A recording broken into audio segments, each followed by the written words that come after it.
Kamusta kayo mga libag at mahal na mahal na mahal na mahal kong karayuma dyan? Nandito na naman po ako, Nyolo the Third. Magbibigay po tayo reaksyon sa buhay ni Colonel Edward Asierto. Wala pong iba kundi yung dating Pangulong Duterte. Dahil gusto nila kaming patahimikin dahil doon sa na-discovery namin na involvement ni Michael Yang saka ni Alan Lim. Actually, kinasawan po nila ako eh. Meron po akong warrant of arrest kaya nagtatago ako at meron po nakapatong sa akin na 15 million para po mapatay nila ako.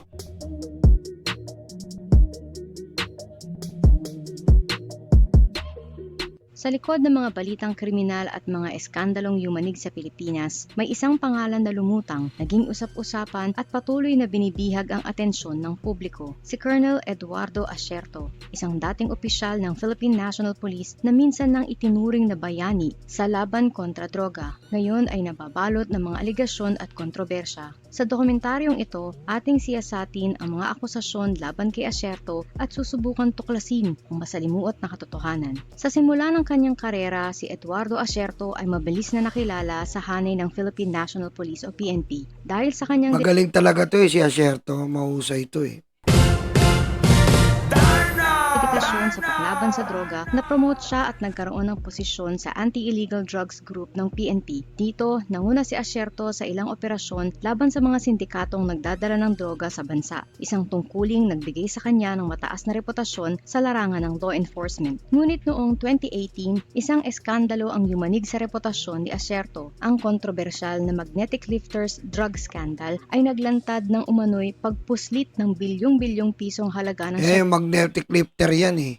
Na sa pamumuno nila Pulong. Duterte pa mo!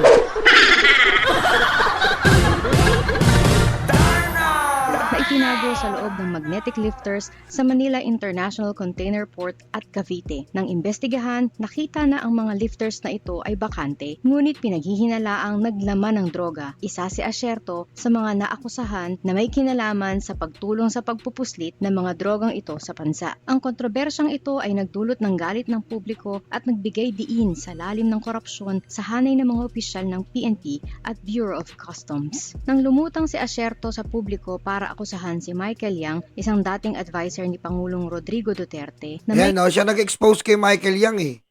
Na, si Michael Yang kasi talaga namang sindikato eh.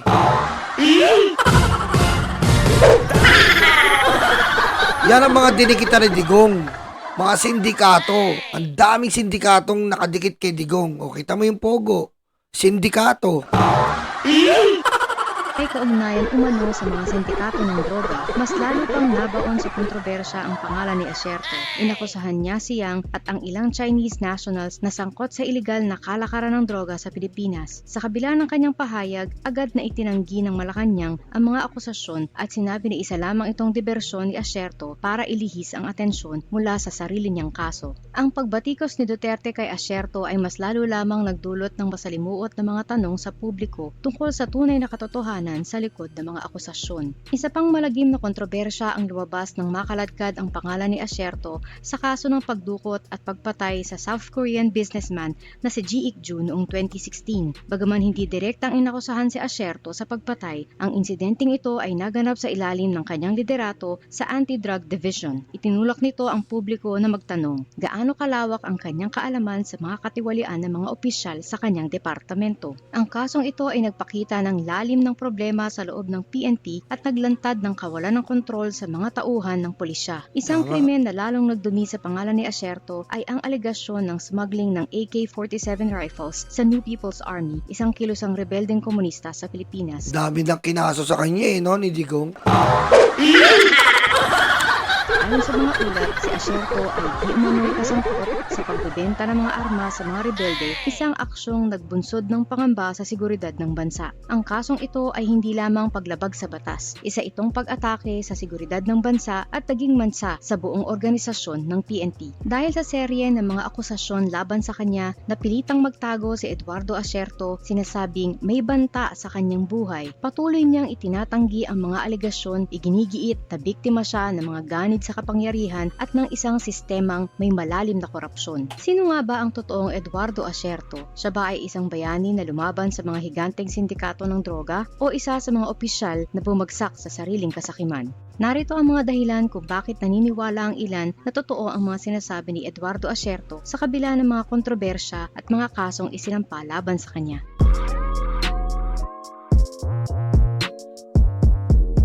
Ang mga akusasyon ni Asierto laban sa mga tulad ni dating Presidential Advisor Michael Yang ay hindi malabo. Nagbigay siya ng mga partikular na detalye kabilang ang umano'y ugnayan ni Yang sa mga sindikato ng droga mula China.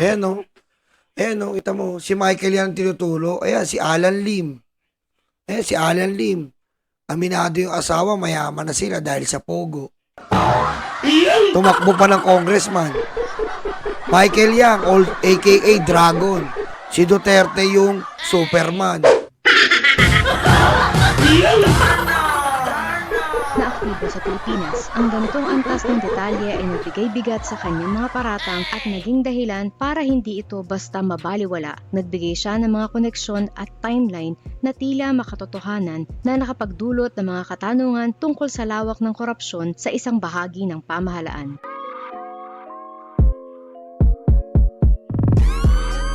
Ang kaso ni Asierto ay kahalintulad ng mga ibang whistleblower na naglalantad ng seryosong akusasyon laban sa matataas na opisyal at pagkatapos ay mabilis na pinipilit sirain ang kanilang kredibilidad o pigilan. Huwag kayo maniwala nitong, lalo na ito si Asierto. Huh? Ito nga yung putang, tanungin ko kayang military pati police, bakit buhay pa yung putang inang yun?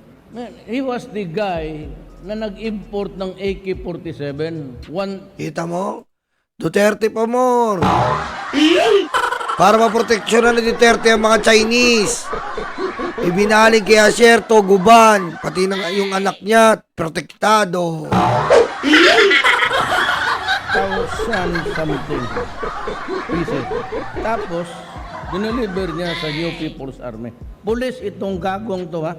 Nang isiwalat ni Asierto ang kanyang mga paratang, agad siyang binatikos ni Pangulong Duterte na tinawag siyang tiwali at sinabing nagkakalat lamang siya ng kasinungalingan upang ilihis ang atensyon mula sa kanyang sariling mga kaso. Ang mabilis at agresibong tugon ng mga opisyal ay nagdulot ng hinala sa ilan na maaaring may tangkang patahimikin siya imbes na malinaw na imbestigahan ang kanyang mga sinasabi.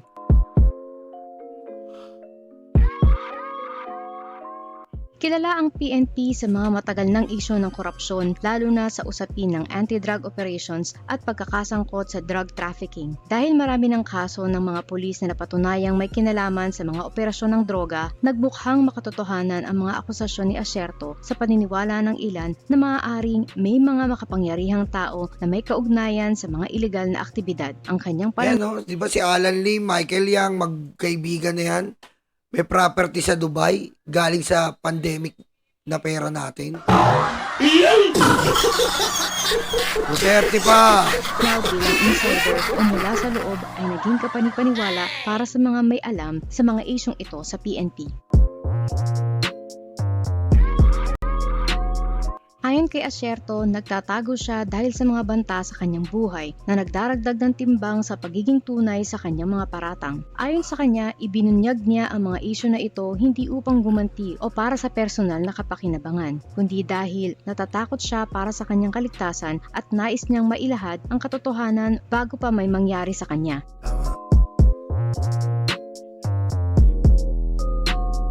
Sa 2018 Magnetic Lifters drug scandal kung saan nawawala ang bilyong-bilyong pisong halaga ng shabu, may mga anomalyang natuklasan sa investigasyon na hindi nabigyang linaw. Halimbawa, sa kabila ng matinding galit ng publiko, walang mataas na opisyal ang naparusahan sa kaso. Ang kakulangan ng pananagutan sa kasong ito ay nagdulot ng paniniwala sa ilan na may katotohanan ang mga paratang ni Asierto at baka isa lamang siyang scapegoat para sa mas matataas na taong nakalusot sa pananagutan.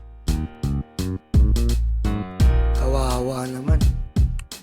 Ang mga paratang ni Asierto tungkol sa mga Chinese national na may kaugnayan sa mga sindikato ng droga ay umalingaw-ngaw sa mga hinala ng ilang Pilipino tungkol sa malapit na ugnayan ng Administrasyong Duterte sa China. Ang kanyang mga paratang laban kay Yang ay tumugma sa mas malawak na hindi pagtitiwala ng ilan sa Pilipinas tungkol sa impluwensya ng mga banyaga, lalo na sa mga Tsino na umano'y may kalayaang makapag-operate sa bansa. Bagamat ang pagkakasangkot ni Asierto sa ilang kasong kriminal ay nagdudulot ng pagdududa, ang mga dahilan na ito ay nagbibigay ng konteksto kung bakit may mga Pilipino pa rin ang naniniwalang may sinasabi siyang katotohanan tungkol sa mga makapangyarihang tao at mga nakatagong korupsyon sa loob ng pamahalaan. Sa bawat pahina ng kasaysayan ng Pilipinas, may mga tauhan na nagbabago ng takbo ng ating lipunan at si Eduardo Asierto ay isa sa mga karakter na nag-iwan ng napakalaking tanong. Sa pagtatapos ng dokumentaryong ito, ang tanong ay nananatiling buhay sa isipan ng bawat Pilipino. Sino ang dapat paniwalaan sa isang sistema na ang katotohanan ay parang usok na nawawala sa bawat pagsilip ng liwanag? Diba? Tama yun. Diba? Wala eh. Ang nangyari, kawawa yung mga tao na nakadiskubre sa kabulukan ni Duterte. Guban, Asierto, Matobato, Las Cañas, ganun po kawalang ya ang demonyo si Digong. Kaya maraming salamat po. Pa-like and subscribe na lang po sa ating channel. Ako na naman po ito, Nyolo the Third. Nagbibigay sa inyo po ng reaksyon. Maraming salamat mga karayuma, kalibag, mga abangeros at mahal na mahal kong Dabar Cards.